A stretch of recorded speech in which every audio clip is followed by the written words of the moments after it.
Alors bonjour à tous. Bienvenue dans ce troisième épisode du podcast de Pierre et aujourd'hui je veux vous partager quelque chose qui m'est cher, un outil qui m'a réellement permis d'avancer, de travailler sur moi-même et de progresser dans le fait d'être beaucoup plus épanoui et beaucoup plus libre surtout. Alors cet outil, c'est une attitude et une attitude qui va se concentrer dans les moments où il va y avoir de la frustration, il va y avoir une émotion négative. Et en fait, ce qu'il va falloir faire, déjà, premièrement, c'est dès lors qu'on ressent qu'il y a une émotion négative, quelque chose de négatif qui arrive dans notre vie, essayer d'être conscient, déjà, que ça arrive et d'être conscient de qu'est-ce qui l'a déclenché. Parce que parfois, on n'est pas forcément conscient de qu'est-ce qui déclenche ces réactions négatives. C'est-à-dire que l'on peut se trouver dans un état hyper joyeux, hyper positif le matin et le soir arriver dans un état déprimé, dans un état triste, dans un état de colère, peu importe, et ne pas être conscient de qu'est-ce qui a provoqué la transition entre les 2. Alors, dans la plupart des cas, il y a des éléments concrets qui ont provoqué cette transition entre les 2.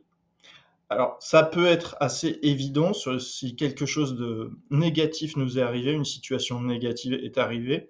Dans ce cas-là, c'est assez évident, mais ça peut aussi être des choses beaucoup moins évidentes. C'est-à-dire que la simple évocation de certains sujets qui nous mettent mal à l'aise ou qui viennent appuyer sur une blessure ou sur un point sensible peut provoquer un changement d'état d'esprit. Donc ça, la première étape, c'est d'essayer d'être le plus conscient possible de quand est-ce que l'on passe dans un état d'esprit négatif, dans une émotion négative et qu'est-ce qui l'a déclenché. À partir de là, je vais vous proposer un changement d'attitude et de réaction face à cette situation-là. C'est-à-dire que dans la plupart des cas, on va avoir tendance à réagir dans le monde extérieur. Comme je vous l'ai dit, dans cette chaîne, on va parler beaucoup plus de passer d'une réaction orientée vers le monde extérieur à travailler d'abord sur soi. Donc, qu'est-ce que j'entends par une réaction dans le monde extérieur? C'est-à-dire que il y a toute une gamme de réactions possibles, hein, plus ou moins positives et plus ou moins toxiques.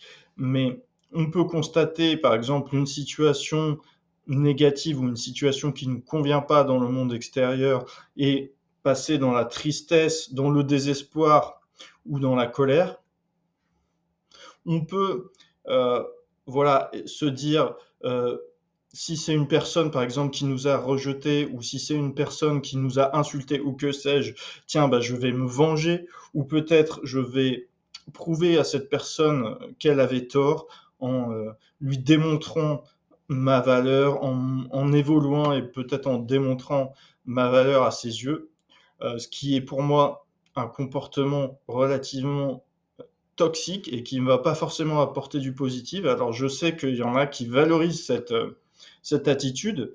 Par exemple, j'ai entendu beaucoup le youtubeur Thibaut InShape dire: «Ah bah tiens, les gens se moquaient de moi, machin, alors je vais leur prouver qu'ils avaient tort en, par exemple, en faisant de la musculation ou que sais-je». Pour moi, ce n'est pas une attitude positive pour aller vers le plus d'épanouissement possible. Et puis, lorsque l'on est face à une situation qui ne nous convient pas, qui nous provoque de l'insatisfaction, le premier réflexe qu'on peut avoir et qui en soi est relativement positif, c'est de se dire: «Je vais réfléchir à comment je peux changer la situation extérieure». Et ça, c'est quelque chose de positif, c'est quelque chose qui a tout à fait sa place. Mais c'est pas la première réaction à avoir pour moi, parce que ça, c'est mettre la charrue avant les bœufs, de commencer à se dire: «Tiens, comment je vais changer le monde extérieur? Quelle stratégie je peux mettre en place pour venir changer la situation extérieure?» Parce que pour moi, le plus prioritaire, c'est de se poser la question du changement intérieur. Et comment on va faire ça? On va faire ça en se posant la question de: «Est-ce que je suis satisfait de ma réaction à la situation?» Que ça soit la réaction intérieure ou la réaction extérieure. comme j'en parlais la dernière fois. Donc la réaction intérieure, c'est-à-dire est-ce que je suis satisfait de comment j'ai pris les choses et comment j'y ai réagi intérieurement et quelles émotions ma réaction a provoqué, et ma réaction extérieure, c'est-à-dire les comportements qui ont été déclenchés et que j'ai déclenchés lors de cette situation dans le monde extérieur, les actions que j'ai prises de manière spontanée.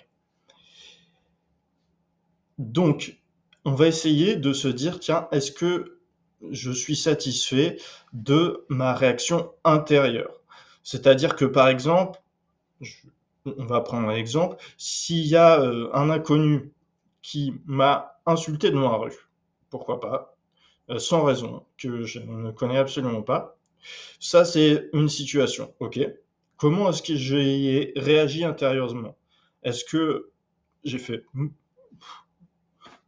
ouais», et puis je suis passé à autre chose? Ou alors est-ce que, en fait, j'y ai pensé pendant des heures et j'ai commencé moi-même à m'insulter moi-même, à penser qu'il avait raison? Voilà, ça c'est 2 réactions possibles. Laquelle j'ai envie d'avoir? Bon, je pense que la plupart des personnes vont avoir envie d'avoir prioritairement la réaction où en fait, je ne donne pas «suite» entre guillemets, et je ne donne pas de pouvoir à la personne qui m'a insulté dans mon fort intérieur, et quelque part, j'évacue ça très rapidement sans y prêter attention et sans offrir de l'espace intérieur, de l'espace mental à cette personne que je ne connais pas, qui ne me connaît pas, et son commentaire, du coup, n'a aucun pouvoir sur moi parce qu'il n'a aucune pertinence. Donc voilà, premièrement, est-ce que ma réaction intérieure me satisfait? Si elle ne me satisfait pas, je vais me poser la question du pourquoi. Pourquoi j'ai eu cette réaction intérieure?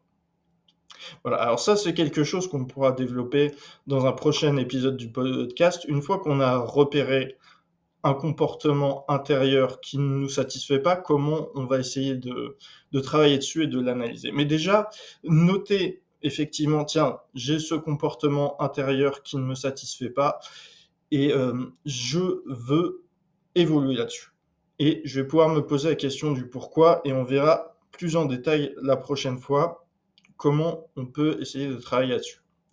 Et ensuite, je vais me poser aussi la question du comportement extérieur, de la réaction extérieure que j'ai eue. Et encore une fois, me demander si c'est la réaction qui me convient. C'est-à-dire, est-ce que si je pense à la meilleure version de moi-même, la version super-héros de moi-même, est-ce que c'est la réaction qu'elle aurait eue?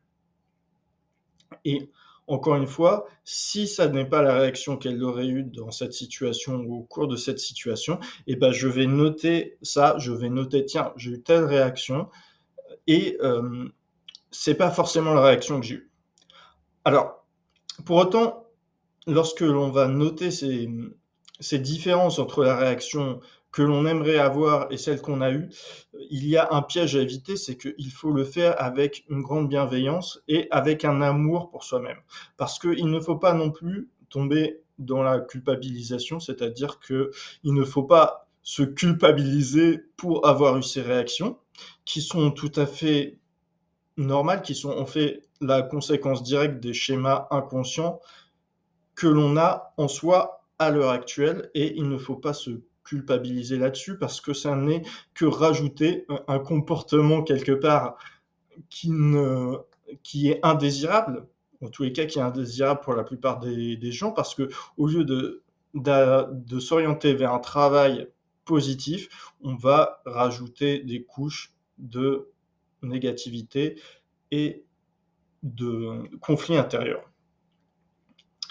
Alors, pourquoi est-ce que cette technique de venir analyser un peu ses réactions intérieures et extérieures lorsqu'on est dans une situation qui ne nous convient pas est extrêmement puissante et extrêmement libératrice?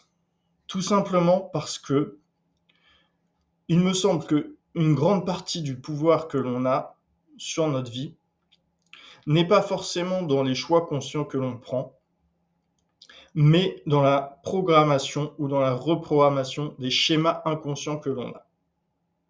C'est-à-dire qu'on a tout un tas de schémas inconscients qui vont provoquer, qui vont déterminer notre comportement de manière quotidienne et de manière automatique. C'est-à-dire que la plupart des micro-décisions que l'on prend sont prises de manière automatique et inconsciente parce que l'on n'a pas le temps consciemment de pouvoir prendre toutes les micro-décisions conscientes de manière consciente, en fait. Or, toutes ces micro-décisions, tous ces micro-choix, tous ces micro-expressions vont déterminer de manière très importante notre vie. Et c'est très difficile d'influencer sur ces micro-comportements et ces micro-décisions en temps réel. Parce que voilà, notre conscience ne peut pas se focaliser sur 1000 choses à la fois. Par contre, on a réellement un pouvoir, il me semble, de venir programmer et reprogrammer ces schémas inconscients. Et le problème, c'est que la plupart des schémas inconscients que l'on a, le plus souvent, ils sont hérités de l'enfance. C'est là que se forment beaucoup de schémas inconscients.